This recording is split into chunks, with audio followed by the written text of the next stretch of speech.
আসসালামু আলাইকুম এভরিওয়ান। যদি তুমি থাকতে গল্পের 11 নম্বর পার্ট। আর আমি একটু অসুস্থ, তো সবাই একটু আমার জন্য দোয়া কইরো। আর হ্যাঁ, না জানি তোমাদের মাঝখান থেকে কবে হারাই যাই। যদি কখনো হারাই যাই তো সবাই তোমরা একটু আমায় মনে রাখো।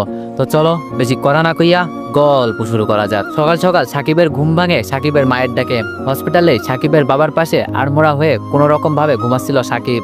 সাকিবের মা বাসায় ছিল। হঠাৎ হসপিটালে এসে এভাবে ঘুম কেন ভাঙালো? এই কয়েকদিনে খুব বেশি ক্লান্ত হয়ে গিয়েছে সাকিব। ঘুম ঘুম চোখে জিজ্ঞেস করলো, মা তুমি হসপিটালে আসলে কেন এই সকালবেলা? আমি তো বাবাকে নিয়ে আরেকটু বাদেই বাসায় যেতাম। দেখো বাবা এখন প্রায় সুস্থ। সাকিবের মা এক দৃষ্টিতে সাকিবের দিকে তাকিয়ে আছে, কোনো কথা বলছে না। দুই চোখ গড়িয়ে পানি পড়ছে শুধু। মায়ের এমন অস্বাভাবিক কান্নার কারণ বুঝতে পারছে না, হঠাৎ ঘুম ভাঙার কারণে। সাকিব ভালোভাবে তাকালো এবার। এমন কান্না দেখে হতভম্ব হয়ে সাকিব বলল, মা কি হয়েছে, কাঁদছো কেন? আরে বাবা তো সুস্থ। সাকিব একটার পর একটা প্রশ্ন করেই যাচ্ছে। সাকিবের মা কান্নার কারণে কোনো জবাব দিতে পারলো না। কোনো রকম ভাবে কান্না থামিয়ে বলল, হসপিটালের ওইদিকে সব মালপত্র। এত কষ্ট করে এই দিন দেখার জন্য তোকে লেখাপড়া করিয়েছি, এই অপমান সহ্য করার জন্য। সাকিব বিস্ময়ে হাওয়ে তাকিয়ে রইল। স্পষ্টভাবে বুঝতে পারছে না কি হয়েছে। কিসের মালপত্র হসপিটালের সামনে, কিসের অপমান? সাকিব বলল, কান্না থামো মা, কি হয়েছে ভালো করে না বললে কিছুই তো বুঝতে পারবো না। সাকিবের গালে কষিয়ে কয়েকটা চড় দিল সাকিবের মা। সাকিব হতভম্ব হয়ে তাকিয়ে রইল। সাকিবের বাবার ঘুম ভেঙে যাবে তাই সাকিবকে বারান্দায় আসতে বলল সাকিবের মা। সাকিব ধীর পায়ে মায়ের পিছু পিছু বারান্দায় গেল। সাকিবের মনে নাড়া দিল রূপার কথা। এই নিয়ে কি কিছু হয়েছে? বারান্দায় গিয়ে সাকিবের মা অনেক কষ্টে কান্না থামিয়ে বলল, ছায়লা বেগম সব মালপত্র পাঠিয়ে দিয়েছে বাসার। আমাকে যা ইচ্ছা তাই বলে অপমান করেছে। সাকিবের মায়ের কান্না আরো বেড়ে গেল। সাকিবের মাথায় যেন বাজ পড়লো। কি বলছে এইসব? সাকিব হতবাক হয়ে গেল। স্বপ্ন দেখছে নাকি বাস্তব তাও বুঝতে পারছে না। এমনকি নির্বুদ্ধ হয়ে দাঁড়িয়ে রইল। বুকের ভেতর মুসুদ দিয়ে উঠলো সাকিবের। সবকিছু শেষে হয়ে গেল। রূপাকে নিয়ে কিছু কি হয়েছে? সাকিব নিচু গলায় বলল, মা কিসের জন্য অপমান করেছে তোমায়? মালামাল কেন পাঠিয়ে দিয়েছে? আমি তো কিছুই বুঝতে পারছি না। সাকিবের মা রক্তবর্ণ চোখে সাকিবের দিকে তাকিয়ে বলল, তোর মতো জানোয়ার পেটে ধরেছি বলেই অপমান করেছে। কিছুই বুঝছিস না এখন? ওই রূপা মেয়ের সাথে কিসের সম্পর্ক তোর? সাকিবের মা এই পর্যায়ে আরো চেঁচিয়ে আবার বলল, কিসের সম্পর্ক? সাকিব কোনো উত্তর খুঁজে পাচ্ছে না। সাকিবের মাথায় কিছুই খেলছে না। সাকিবের বুক জুড়ে ভূমিকম্প বয়ে যেতে লাগলো। সবকিছু স্বপ্ন মনে হচ্ছে। সবই তো ঠিকভাবে চলতেছিল। হতভম্ব হয়ে কথা বলার ভাষা হারিয়ে ফেলেছে সাকিব।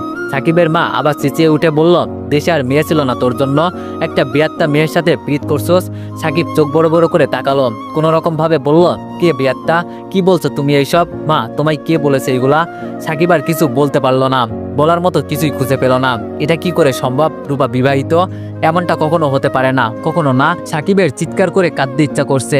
সবকিছু তছনছ করে দিতে ইচ্ছা করছে। কিছুতেই বিশ্বাস হচ্ছে না। বিশ্বাস হওয়ার মতো কথা না এইসব। সাকিবের হাত পা কাঁপতে লাগলো। সাকিব কাপা গলায় আবার বলল, মা কে বিবাহিত? রূপা? মা তুমি বানিয়ে বানিয়ে মিথ্যা বলছো। সাকিবের মা বলল, আমি মিথ্যা বলছি না। সাকিব আর কথা বাড়ালো না। কি থেকে কি হয়ে গেল সবকিছু অস্পষ্ট, সব মেঘাচ্ছন্ন। সাকিব কিছুতেই বুঝতে পারলো না। আস্তে আস্তে ফ্লোরে বসে পড়লো। সাকিবের মা মুখে কাপড় গুজে কাঁদছে। সাকিব দুই হাতে মাথা চেপে ধরলো। নাক মুখ কুচকে বলল, মা কি হয়েছে সবটা বলো।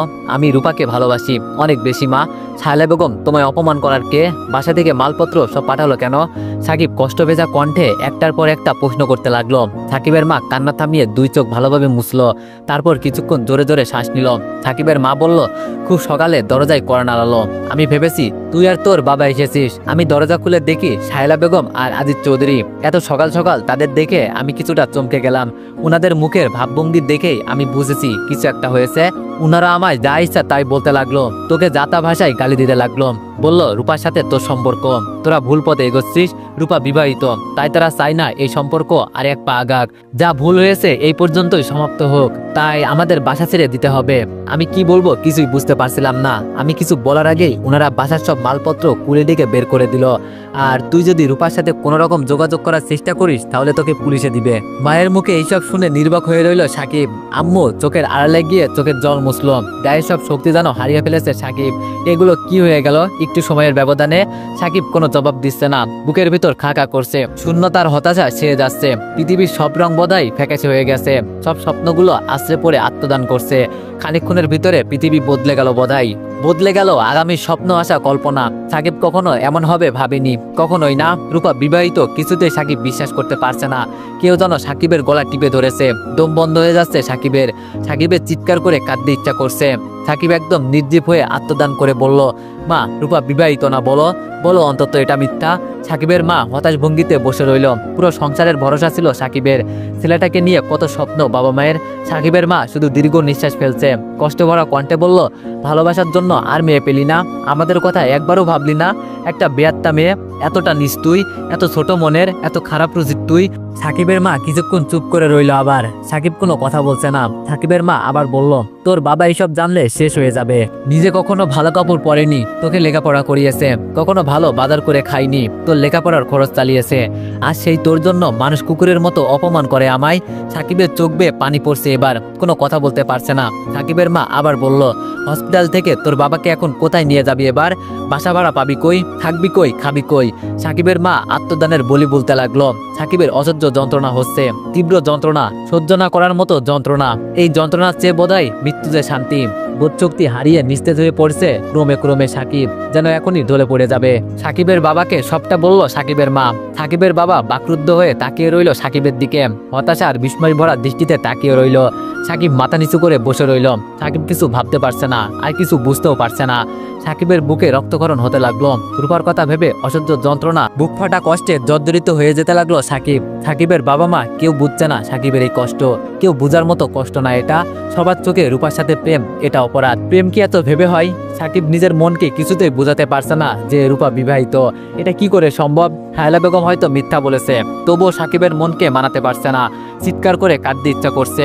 নিজের ফ্যামিলির কথা ভেবে আরো বেশি কষ্টে পুড়ে যাচ্ছে সাকিব। এত কষ্ট সহ্য করার মতো না, কাউকে বোঝানোর মতো না, কেউ বুঝতে চাইবে না এই কষ্ট। সাকিবের বাবা শূন্য দৃষ্টিতে তাকিয়ে রইল সাকিবের দিকে, চোখের পলক পড়ছে না, নিষ্পলক দৃষ্টিতে তাকিয়ে আছে, শুধু দীর্ঘশ্বাস ছাড়ছে। বাবা মার এমন কষ্ট, হতাশা, স্বপ্ন ভাঙার ভয় দেখে সাকিবের যন্ত্রণা আরো বেড়ে যাচ্ছে। নিজেকে অপরাধী মনে হচ্ছে, যে অপরাধের কোনো ক্ষমা নেই। সাকিব কখনো চায়নি ওর জন্য ওর বাবা মা কোনো রকম কষ্ট পাক, কোনো রকম অপমান সহ্য করুক। তাদের প্রাপ্য কষ্ট কিংবা অপমান নয়, তাদের ভালোবাসা, সম্মান, শান্তি প্রাপ্য। সাকিবের বাবা মায়ের এমন চুপচাপ ভঙ্গি সাকিবের কষ্ট আরো বাড়িয়ে দিচ্ছে। আরো বেশি অপরাধ বোধ হচ্ছে সাকিবের। রুমের নীরবতা ভেঙে সাকিবের বাবা বলল, এই দিন দেখার জন্য আল্লাহ বাঁচিয়ে রেখেছে। আবার কিছুক্ষণ পর তীব্র ক্ষোভ প্রকাশ করে বলল, আরে আর মেয়ে পেলি না প্রেম করার জন্য? ইঞ্জিনিয়ারিং পড়া ছেলে তুই, তোর জন্য তোর বাবা মায়ের কেন অপমানিত হতে হবে? তোকে কেন মানুষ কুকুরের মতো বাসা থেকে বের করে দিবে? একটা বিবাহিত মেয়ের সাথে কেন সম্পর্কে জড়ালি? এতটা বিবেক বুদ্ধিহীন সাকিব। সাকিবের বাবার বলা প্রতিটা কথা সাকিবের বুকে আঘাত করছে। প্রতিটা কথা যেন কষ্টে জর্জরিত, হতাশা মিশ্রিত। সাকিব একদম নিচু গলায় বলল, বাবা রূপা বিবাহিত না, মিথ্যা সব। রূপা অনেক ভালো মেয়ে, শায়লা বেগম মিথ্যা বলেছে। সাকিবের বাবা কিছুক্ষণ চুপ থেকে বলল, আচ্ছা মেয়ে যাই হোক, আমার একটা কথা বল, ওই মেয়ে কি এমন হয়ে গেছে যে শায়লা বেগম এত জ্ঞানজাম করলো? কিসে পড়ে ওই মেয়ে? কোন ভার্সিটিতে পড়ে? তোর যোগ্য ওই মেয়ে? মানুষের শুধু টাকা থাকলেই হয়, যোগ্যতা লাগে না? মাথায় সমস্যা পাগল কোথাকার। সাকিবের বাবা কিছুক্ষণ ভেবে আবার বলল, তুই কি জানতি না রূপা বিবাহিত? প্রেম করছিস আর এটা জানিস না মেয়ে বিবাহিত নাকি অবিবাহিত? মেয়ে কোন পর্যন্ত লেখাপড়া করেছে? ওই মেয়ের ফ্যামিলির কাউকে চিনিস না তুই? হাস্যকর না এটা? সাকিব নির্বাক হয়ে তাকিয়ে রইল। রূপার লেখাপড়া সম্পর্কে কখনো জানার তেমন আগ্রহ হয়নি সাকিবের। কখনো রূপার যোগ্যতা, রূপার ফ্যামিলি এটা নিয়ে ভাবেনি। আর রূপা বিবাহিত এটা সম্পূর্ণ মিথ্যা বলেছে শায়লা বেগম। একদম যুক্তিহীন কথা এটা। এতগুলো মাস একসাথে নিচে ছিল, কখনো তো এমনটা শুনিনি। রূপার ভালোবাসার ব্যাপারে সন্দেহ নেই সাকিবের। কত সহজ সরল রূপা। এই বিষয় নিয়ে ভাবতে কেমন জানি কষ্টের মাঝেও হাসি পাচ্ছে সাকিবের। ভালোবাসার মেয়েটা নাকি বিবাহিত, কেমন হাস্যকর আর যুক্তিহীন কথা। সাকিব চেয়ার থেকে উঠে দাঁড়ালো। তারপর সাকিবের বাবার চোখের দিকে তাকিয়ে বলল, আমায় ক্ষমা করো। আমি কখনো চাইনি যে আমার জন্য তোমরা কোনো রকম অপমানের সম্মুখীন হও। আমি সবসময় তোমাদের কষ্টের প্রতিদান দিতে চেয়েছি। জীবনে ভালো কিছু করে তোমাদের মুখে হাসি ফোটাতে চেয়েছি। এত কিছুর ভিতরেও আমি একটা ভুল করে ফেললাম। হ্যাঁ, তোমাদের চোখে যেটা খুব ভুল, রূপার সাথে সম্পর্কে জড়ানোটা। কিন্তু এখন আমি নিরুপায়, আমার কিছু করার নেই। ভালোবাসার মানুষকে ভুলে যাওয়া এত সহজ? তোমরা আমার বাবা মা, তোমরা আমার বন্ধু, তাই তোমাদের বললাম এইসব। আশা করব আমায় বোঝার চেষ্টা করবা, তোমরা এত বেশি কঠোর হবে না। সাকিবের কথা শেষ করে সাকিবের বাবা মায়ের দিকে তাকিয়ে দেখল দুজনই কাঁদছে। সাকিবের আত্মহত্যা করতে ইচ্ছে করছে। সন্তানের ভুলের কারণে যদি বাবা মায়ের চোখে পানি আসে, এর থেকে কষ্টের আর কি হতে পারে?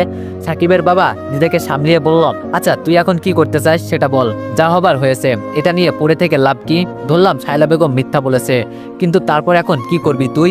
সাকিবের বাবা সবকিছুতেই সাপোর্ট দিয়েছে সাকিবকে, ভালো কিছু করলে আরো উৎসাহী করেছে। ভুল কিছু করলে শুধরে দিয়েছে। সাকিব জানে আজকে সাকিবের বাবা খুব বেশি কষ্ট পেয়েছে, তবুও বরাবরের মতো সাপোর্ট দিয়ে যাচ্ছে, বুঝতে চেষ্টা করছে। সাকিব ওর বাবার দিকে তাকিয়ে বলল, আমি এখন শায়লা বেগমের কাছে যাব, জিজ্ঞেস করবো উনাকে সব কিসের জন্য এত সিনক্রেট করেছেন উনি, আর যে করেই হোক রূপাকে আমার করবই। আমায় তোমরা একটু বোঝার চেষ্টা করো দয়া করে, আমি কথা দিচ্ছি তোমাদের স্বপ্ন পূরণ হবে, আমি ভালো কিছু করব রূপার জন্য, আমার তোমাদের স্বপ্ন পূরণে কোনো ব্যাঘাত ঘটবে না। সাকিবের বাবা মা দুইজনই চুপ করে রইল। হঠাৎ সাকিবের মনে পড়ল আজ হসপিটাল থেকে সাকিবের বাবাকে বাসায় নিয়ে যাওয়ার কথা ছিল, কিন্তু এখন হসপিটাল থেকে বেরিয়ে কোথায় যাবে, কোথায় পাবে বাসা? সাকিবের চিন্তা আরো বেড়ে গেল। সাকিবের বাবা বলল, আচ্ছা যা তুই শায়লা বেগমের কাছে, আমাদের সমস্যা নেই, শুধু তোর যেন কোনো ক্ষতি না হয়। সাকিবের মা এই ব্যাপারে নারাজ, কিছুতেই সাকিবকে যেতে দিবে না শায়লা বেগমের বাসায়। সাকিবের মা সাকিবকে আরেকবার মনে করিয়ে দিল যে শায়লা বেগম বলেছে সাকিব যদি রূপার সাথে যোগাযোগ করার চেষ্টা করে তাহলে সাকিবকে পুলিশে দিবে। এইসব ভাবতেই সাকিবের মায়ের বুকটা কেঁপে ওঠে। এইসব শুনে তাচ্ছিল্যের হাসি হাসলো সাকিব, কি মূর্খ মানুষ, পুলিশের ভয় দেখায়। সাকিব অনেকভাবে সাকিবের মাকে বোঝানোর চেষ্টা করে যাচ্ছে, সাথে সাকিবের বাবাও। অবশেষে সাকিবের মা রাজি হলো। সাকিব যেন একটু স্বস্তি পেল। সাকিবের বাবা বলল, হসপিটাল থেকে বেরিয়ে কোথায় যাব বল, বাসা তো আর পাবি না একদিনের ভিতরে, গ্রামের বাড়ি চলে যাব আমরা, তুই কষ্ট করে বাসের টিকিটটা কিনে নিয়ে আসিস, আর ইচ্ছে হলে তুইও চল, নয়তো থাকবি কোথায়? সাকিবের বাবার কথাগুলোর অভিমানে আভাস পেল সাকিব, কিন্তু রূপার কথা ভেবে শেষ হয়ে যাচ্ছে সাকিব, নিরুপায় হয়ে পড়েছে। সাকিব অপরাধের মতো বলল, তোমাদের কোথাও যেতে হবে না, তোমরা এখানে থাকো, আমি একটু পর আসবো তোমাদের নিতে, বাসা ম্যানেজ করে ফেলবো, চিন্তা করো না। সাকিব হসপিটাল থেকে বেরিয়ে গেল। এতক্ষণ বাবা মায়ের সামনে চোখে রাখা কষ্টগুলো এখন উকি দিচ্ছে। সাকিবের মন কিছুতেই মানছে না রূপা বিবাহিত। সাকিব বিশ্বাস করছে না, তবুও মনের কোনো এক কোণে উকি দিচ্ছে এ নিয়ে শঙ্কা। সাকিবের চোখের কোণে জল জমছে বারবার, ছেলেদের কান্না একদম বেমানান, তাই বারবার কান্না থামিয়ে রাখার যথাসাধ্য চেষ্টা করছে। সাকিব এলোমেলোভাবে পা ফেলতে লাগলো, উদ্দেশ্য শায়লা বেগমের বাসা। সাকিবের বুকের ভেতরটা বারবার মোচড় দিয়ে উঠছে। ভালোই তো কাটছিল দিনগুলো, হঠাৎ কেন এমন এলোমেলো হয়ে গেল? নিমিষে সব বদলে গেল। আর শায়লা বেগমই বা কি করে জানলো ওদের সম্পর্কের কথা? এরকম হাজারো প্রশ্ন উকি দিচ্ছে সাকিবের মনে। রূপা কেমন আছে? রূপা কি কষ্ট পাচ্ছে না? রূপার মুখটা বারবার ভেসে আসছে সাকিবের চোখের সামনে। সাকিব নিজেকে সামলাতে পারছে না। রূপাকে যদি সারা জীবনের জন্য হারিয়ে ফেলে, এইসব ভাবতেই কেঁপে ওঠে সাকিবের পৃথিবী। হসপিটাল থেকে হেঁটে কিছু দূরে এসে রিক্সা নিল সাকিব, নিস্তেজ ভঙ্গিতে বসে রইল রিক্সায়। একটার পর একটা প্রশ্ন উকি দিচ্ছে সাকিবের মনে। প্রত্যেক প্রশ্নের উত্তরের জন্য তৃষ্ণার্ত হয়ে উঠছে সাকিব। প্রত্যেকটা প্রশ্ন সাকিবের কষ্ট বাড়িয়ে দিচ্ছে। শায়লা বেগমের বাড়ির সামনে এসে রিক্সা থামালো সাকিব। বাড়িটার দিকে তাকাতেই সাকিবের চোখ আরো ভিজে যেতে লাগলো। এই তো সেই পরিচিত বাড়ি। সাকিবের চোখ পড়লো সেই বারান্দায়, যেখানে রূপা দাঁড়িয়ে থাকতো। আজ রূপা দাঁড়িয়ে নেই। কি করছে রূপা এখন? সাকিবকে দেখেই কৌতূহলী দৃষ্টিতে তাকালো দারোয়ান। সাকিব ধীর পায়ে দারোয়ানের দিকে গেল। দারোয়ান বলল, স্যার আপনার মালপত্র সব পাঠাই দিল যে, কোনো ঝামেলা হয়েছে কি? সাকিব এসব প্রশ্নের কোনো উত্তর না দিয়ে বলল, আমার একটু শায়লা বেগমের সাথে দেখা করতে হবে। দারোয়ান বলল, তা তো বাসায় নেই, কই যেন গেছে। সাকিব এমনটার জন্য মোটেও উপস্থিত ছিল না। নিজেকে সামলে বলল, কোথায় গেছে? আপনার পায়ে পড়ি, আমায় একটু বলুন, নাকি মিথ্যা বলছেন? সাকিবের মুখ থেকে এমন অনুরোধ শুনে ভেবাচাকা খেয়ে গেল দারোয়ান। দারোয়ান বলল, মিথ্যা বলবো কে? আপনি বাসায় গিয়ে দেখেন, ওনার বাসায় থাকে ওই মাইয়াটা অসুস্থ, হাসপাতালে গেছে মনে হয়। দারোয়ানের কাছে রূপার অসুস্থতার কথা শুনে কিছুক্ষণ থমকে দাঁড়িয়েছিল সাকিব। কিছু সময়ের ব্যবধানে সব উল্টাপাল্টা হয়ে গেল। সবকিছু স্বপ্ন মনে হচ্ছে সাকিবের, যেন এখনই ঘুমটা ভেঙে যাবে। দারোয়ানের কথা বিশ্বাস করতে চাচ্ছে না সাকিব। শেষ পর্যন্ত গেটের ভিতরে ঢুকলো। কত পরিচিত সবকিছু। এই সেই বারান্দায় যেখানে রূপা দাঁড়িয়ে থাকতো। সাকিবের চোখ ঝাপসা হয়ে আসতে লাগলো। বুকের ভিতরে কষ্টগুলো আরো প্রকট হচ্ছে ক্রমশ। আজিজ চৌধুরীর বাসায় মেন গেটের বড়সড় একটা তালা ঝোলানো। সাকিব বারবার তাকাচ্ছে বাসাটার দিকে। স্মৃতি বিচরিত প্রত্যেকটা জায়গা। সাকিবের চিৎকার দিতে ইচ্ছে হচ্ছে। সাকিব এলোমেলো পায়ে গেটের বাইরে চলে আসলো। ফিরে ফিরে তাকাচ্ছে পিছনে। কিছুদূর গিয়ে সাকিব আবার ফিরে আসলো। এসে দারোয়ানকে জিজ্ঞেস করলো, রূপাকে কোন হসপিটালে নেওয়া হয়েছে? দারোয়ান এক ফালি হাসি দিয়ে বলল, জানি না বাবা কিছুই। দারোয়ানের হাসির মানে খুঁজে পেল না সাকিব। তবে এই মুহূর্তে পৃথিবীর সবচেয়ে সুন্দর হাসির মানুষটাকেও কুৎসিত লাগবে। সাকিব পুনরায় হতাশ হলো। আশাহত হয়ে ফিরে গেল। অনেকক্ষণ হয়ে গেল রূপাকে দিশাহারা হয়ে খুঁজছে সাকিব। দুই চোখ যেই দিকে যায় সেই দিকেই রূপাকে খুঁজে বেড়াচ্ছে সাকিব। সাকিব জানে রূপাকে এইসব জায়গায় খুঁজে কোনো লাভ নেই, তবু অবচেতন মনে খুঁজতে লাগলো। সাকিবের হঠাৎ মনে হলো বাবা মায়ের কথা। সকালে হসপিটাল ছাড়ার কথা ছিল, এখন দুপুর হয়ে গেল। পৃথিবীর সমস্ত কিছু ভুলেছিল এতক্ষণ সাকিব। এই পর্যায়ে আরেকটা চিন্তা এসে জড়ো হলো সাকিবের মাথায়। তা হলো এই মুহূর্তে বাসা পাবে কই? মাসের মাঝামাঝি সময় এখন। বাবা মাকে নিয়ে কোথায় যাবে এখন? চিন্তায় মাথা ধরে যাচ্ছে সাকিবের। এমন সিচুয়েশন ফেস করার জন্য সাকিব মোটেও প্রস্তুত ছিল না। হসপিটালের বেডে শুয়ে আছে রূপা। জ্বরের চোটে হুঁশ নেই, জ্বর এখনো কমেনি, জ্বরে বেহুশ রূপা। এখনো জানেই না যে তার ভালোবাসা মানুষটার সাথে কত দূরত্ব তৈরি হয়ে গেছে তার। জানবেই বা কেমনে? জ্বরের জন্য চোখ মিলিয়ে তাকাতেই পারছে না। এমন পরিস্থিতিতে শায়লা বেগমও রূপাকে এইসব নিয়ে কিছু জিজ্ঞেস করেনি। রূপার বাবা মাও আসছে হসপিটালে। শায়লা বেগমের মুখে চিন্তার ছাপ। নিজেকে দোষী মনে হচ্ছে শায়লা বেগমের। রূপার বাবা মা শায়লা বেগমের প্রতি আস্থা রেখে রূপাকে শায়লা বেগমের বাসায় রেখেছিল চিকিৎসার জন্য। আর এখন যদি রূপার বাবা মা সাকিব আর রূপার সম্পর্কের কথা জানে, তাহলে শায়লা বেগম কিভাবে মুখ দেখাবে রূপার বাবা মার কাছে? রূপার জীবনে কত যে একটা কালো অধ্যায় আছে, সেই ধকল কাটিয়ে উঠতে পারছে না আজও রূপা। তার উপর বিপরীত ধর্মের দুইজন মানুষ। আর রূপাকে এতটা ভালোবাসে প্রণয়, সেখানে শায়লা বেগম কি করে সাকিবকে সাই দিবে? সাই দিলেই কি এই সম্পর্ক সম্ভব? শায়লা বেগম জানে সাকিব যথেষ্ট ভালো মানুষ, কিন্তু রূপার সাকিবের ব্যাপারটা নিয়ে ভাবলেই শায়লা বেগম হিংস্র হয়ে ওঠে।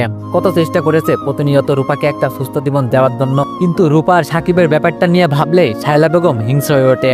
কত চেষ্টা করেছে প্রতিনিয়ত রূপাকে একটা সুস্থ জীবন দেওয়ার জন্য। হাজার হোক রূপা শায়লা বেগমের পেশেন্ট। আর এমন একটা পরিস্থিতিতে বাদ হয়ে দাঁড়িয়েছে রূপা সাকিবের সম্পর্ক। রূপার জীবন থেকে সাকিবকে সরিয়ে দিলে আবার কত শত পাগলামি করে রূপা কে জানে। এরকম একটার পর একটা অ্যাক্সিডেন্ট রূপার লাইফে ঘটতে থাকলে মেয়েটি কিভাবে স্বাভাবিক জীবনযাপন করবে? সে কি আদৌ সম্ভব? সব বিপদ কি রূপার জন্যই? এই পর্যায়ে খুব বেশি বিরক্ত হয়ে গেছে শায়লা বেগম। শায়লা বেগমের এখন মনে হচ্ছে রূপার দায়িত্ব নিয়ে ভুল করেছে। সাকিবের মতো একটা ম্যাচুয়ার ছেলে কিভাবে রূপার সাথে সম্পর্ক জড়াতে পারলো? সাকিব কি জানে না রূপা হিন্দু? এত কষ্ট করে তিলে তিলে রূপাকে সুস্থ করে তুলেছে, আর সেখানে এমন অনাকাঙ্ক্ষিত ঘটনা। শায়লা বেগমের মেজাজ ক্রমশ খারাপ হচ্ছে। শায়লা বেগমকে এভাবে আনমনে বসে থাকতে দেখে আজিজ চৌধুরী এগিয়ে গেল শায়লা বেগমের দিকে। শায়লা বেগমের মুখ দেখেই বুঝতে পারছে যে রূপার জন্য চিন্তা করছে। ব্যাচেলার ছেলের এই জন্যই বাসা ভাড়া দিতে নেই। আজিজ চৌধুরী গিয়ে শায়লা বেগমের পাশে বসলো। আজিজ চৌধুরীর উপস্থিতি টের পেল শায়লা বেগম। আজিজ চৌধুরী বলল, এত কি ভাবছো শুনি?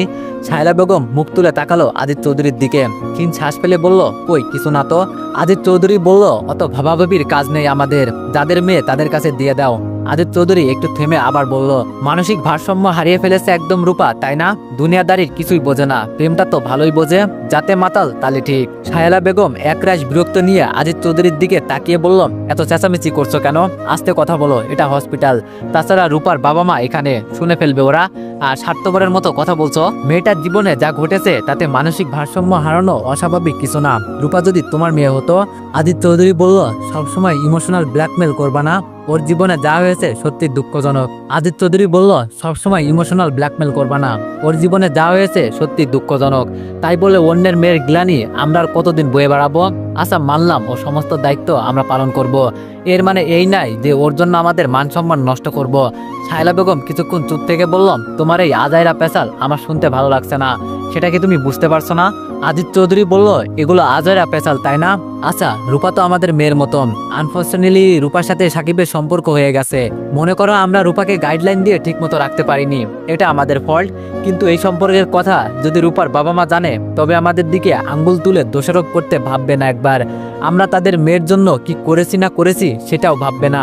দুনিয়াটা বড্ড স্বার্থপর। শায়লা বেগম বলল, না পেঁচিয়ে সোজাসুজি বলো কি বলতে চাও। রূপাকে ওর বাবা মায়ের কাছে দিয়ে দিব এটা চাও? আজিজ চৌধুরী বলল, এছাড়া উপায় কি? রূপা যখন সুস্থ হয়ে সাকিবের কথা জিজ্ঞেস করবে তখন কি করবে? ওকে ওর বাবা মায়ের কাছে দিয়ে দাও, কারো কাছে এইসব জিজ্ঞেস করার সুযোগ পাবে না। আর আমাদের কাছে জিজ্ঞেস করলে বলবো সাকিব বাসা ছেড়ে চলে গেছে, আমরা কিছুই জানি না। শায়লা বেগম কিছুক্ষণ ভেবে বলল, আজিজ চৌধুরী বলল, আমরা সাকিবের প্রতি রাগের বসে যা করেছি তা অন্যায়। শায়লা বেগম অগ্নিচোখে আজিজ চৌধুরীর দিকে তাকিয়ে বলল, সাকিবের যদি পুরো ব্যাপারটা বুঝিয়ে বলতাম তাহলে কি ও বুঝতো? কখনোই বুঝতো না, হয়তো রূপাকে নিয়ে পালিয়ে যেত। তাই যা হয়েছে রূপার জন্য ভালো হয়েছে, সাকিবের জন্য ভালো হয়েছে। বাসা খুঁজতে খুঁজতে সাকিব ক্লান্ত হয়ে রাস্তার কাছে বেঞ্চে বসে পড়ল। ক্লান্ত শরীর, ক্লান্ত সব চিন্তা ভাবনায় হতাশ হয়ে বসে রইল। চোখ বন্ধ করে ভাবতে লাগলো রূপার কথা, রূপার প্রতিটা পাগলামি, রূপার সাথে কাটানো প্রতিটা মুহূর্ত। সাকিব চিৎকার করে উঠল। এই চিৎকারের মানে রূপাকে ছাড়া থাকা কখনোই সম্ভব না। সাকিব এখান থেকে উঠতে ইচ্ছা করছে না, ইচ্ছা করছে এখানেই বসে থাকতে। কিন্তু জীবনের টানে উঠতেই হবে, হাঁটতেই হবে, এই ক্লান্ত পথ চলতেই হবে। একটাই জীবন, মানুষ ইচ্ছা করলেই পালাতে পারে না এই ক্লান্ত পথ থেকে। বাসা খুঁজতে খুঁজতে সন্ধ্যা হয়ে গেল, কিন্তু বাসা মিলাতে পারলো না। বাবা মাকে নিয়ে কোথায় যাবে এই অসময়ে? নিজেকে আরো বেশি অসহায় মনে হতে লাগলো সাকিবের। বারবার বুকের ভিতর মুসুদ দিয়ে ওঠে সাকিবের। রূপার জ্বর কিছুটা কমেছে, কিন্তু পুরোপুরি হুঁশ ফেরেনি। খুব বেশি জ্বরের কারণে দিশেহারা অবস্থা রূপার। রূপা চোখ মেলে নিজেকে আবিষ্কার করে হসপিটালে।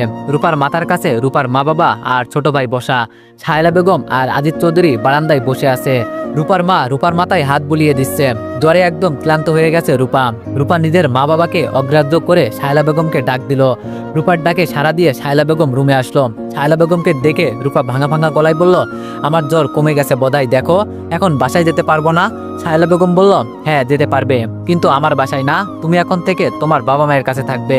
রূপা বিস্ময়ে ভুরুকুসকে বলল, বাবা মায়ের সাথে থাকবো মানে? ছায়লা বেগম ফিকে হেসে বলল, মানে খুব সহজ। ছায়লা বেগম রূপার মা বাবাকে আঙ্গুল দিয়ে দেখিয়ে বলল, এদের সাথে থাকবে। রূপা বলল, আমি তাদের সাথে কেন থাকতে যাব? আমার ওখানে মন টানে না, তবু কেন জোর করো? আমি তোমাদের বাসায় থাকলে খুব বেশি প্রবলেম হয় তোমার? আমার প্রতি তোমাদের একটুও মায়া হয়নি যে আমায় জোর করে বিদায় করে দিতে চাচ্ছ? এক নাগারে একটার পর একটা কথা বলেই যাচ্ছে রূপা। ছায়লা বেগম তেমন কোনো উত্তর দিচ্ছে না। ছায়লা বেগমের আচরণে রূপার মা অবাক না হয়ে পারল না। ছায়লা বেগমই তো রূপাকে কত আগ্রহ করে নিজের বাসায় রাখলো, কিন্তু আজ হঠাৎ কি হলো? ছায়লা বেগম রূপার মায়ের উদ্দেশ্যে বলল, আমি মাঝে মাঝে না হয় তোর বাসায় গিয়ে ওকে ট্রিটমেন্ট দিয়ে আসবো। রূপার মা বলল, রূপা এখন থেকে আমাদের বাসায় থাকবে সেটা ভিন্ন কথা, কিন্তু তুই তো সবসময় বলতি রূপা সম্পূর্ণ সুস্থ না হওয়া পর্যন্ত তোর বাসায় থাকবে। আজ হঠাৎ রূপাকে আমাদের কাছে দেওয়ার জন্য এত তোড়জোড় করছিস, এর পেছনে কি কোনো কারণ রয়েছে? ছায়লা বেগম বলল, না না, কি কারণ থাকবে আমার? তোর তো একটাই মেয়ে, প্রত্যেক মাই চাই তার সন্তানকে কাছে রাখতে। তাছাড়া রূপা আমার বাসায় ছিল ট্রিটমেন্টের জন্য, রূপা প্রায় সুস্থ এখন, বাকি চিকিৎসার জন্য দেশের বাইরে নিয়ে যাম। ছায়লা বেগমের কথা শুনে নিঃশব্দে কেঁদে চলেছে রূপা। কেমন অপরিচিত মানুষের মতো আচরণ করছে ছায়লা বেগম। রূপা আচমকা ছায়লা বেগমকে জড়িয়ে ধরে হাওমাও করে কেঁদে উঠল। কান্না ভেজা কণ্ঠে বলল, আমি তোমাদের বাসায় থাকবো, কোথাও যাব না। রূপার কথা শুনছে না ছায়লা বেগম। ছায়লা বেগম জানে রূপা কেন যেতে চাচ্ছে না। ছায়লা বেগম এখন শুধু চাচ্ছে যে করেই হোক রূপাকে রূপার বাবা মায়ের কাছে দিয়ে আসা। রূপা যদি সাকিবের সাথে পালিয়ে যায় তখন কি করবে ছায়লা বেগম? কি জবাব দিবে রূপার মা বাবার কাছে? রূপার মা বাবা তখন ছায়লা বেগমকে দোষারোপ করতে এক মুহূর্ত চিন্তা করবে না। আর দুইজন বিপরীত ধর্মের মানুষ প্রেমের বিষয়কে কিভাবে সাপোর্ট দিবে ছায়লা বেগম? রূপা যদি সম্পূর্ণ সুস্থ হতো কিংবা হিন্দু না হতো তাহলে হয়তো এমন সিদ্ধান্ত ছায়লা বেগম নিত না। এর জন্যই ছায়লা বেগম কঠোর হতে বাধ্য হয়েছে। সাকিবের প্রতি অন্যায় করেছে, কিন্তু ছায়লা বেগম ভাবছে এই অন্যায়টাই সাকিবের জন্য মঙ্গল। শেষ পর্যন্ত সিদ্ধান্ত হলো রূপার মা বাবার কাছেই থাকবে। ছায়লা বেগম কিছুতেই রূপার দায়িত্ব নিতে চাচ্ছে না। রূপার বাবা মায়ের কাছে থাকবে, এতে রূপার বাবা মায়ের মনে আনন্দের জোয়ার বয়ে যেতে লাগলো। কিন্তু ছায়লা বেগম হঠাৎ এমন সিদ্ধান্ত নেওয়ার কারণ খুঁজে পাচ্ছে না। রূপা ফ্লোরে পা আসে চিৎকার করে কাঁদতে শুরু করলো, কিছুতেই যেন রাজি হচ্ছে না। কাঁদতে কাঁদতে হেঁচি উঠে গেল। রূপার আজকের এই কান্না ছায়লা বেগমের মন ছুঁতে পারছে না বোধহয়। আজিজ চৌধুরী নীরব দর্শকের ভূমিকা পালন করছে দাঁড়িয়ে দাঁড়িয়ে। কষ্টে রূপার বুক ফেটে যাচ্ছে। সাকিবকে ছাড়া কিছুতেই থাকা সম্ভব না। রূপা জানেই না ছায়লা বেগমের বাসায় গেলেও সাকিবকে পাওয়া সম্ভব না। কাঁদতে কাঁদতে সেন্সলেস হয়ে গেল রূপা। বেহুশ অবস্থায় রূপাকে গাড়িতে করে নিয়ে চলল রূপার মা বাবা। সাকিব এক রাতের জন্য সাকিবের বন্ধুর বাসায় থাকার সিদ্ধান্ত নিল। সাকিবের মা বাবাকে নিয়ে বন্ধুদের বাসায় উঠল। সাকিবের মা বাবা কিছুতেই রাজি হচ্ছিল না সাকিবের বন্ধুর বাসায় যেতে। তারা গ্রামের বাড়িতেই চলে যেতে চাইছিল। সাকিব অনেক বুঝিয়ে তাদের এখানে রাখলো। সাকিব খুব ভালোভাবেই বুঝতে পারলো সাকিবের উপর সাকিবের মা বাবা চাপা অভিমান করে আছে। তো এভরিওয়ান, নেক্সট পার্টের জন্য অপেক্ষা করো। ধন্যবাদ।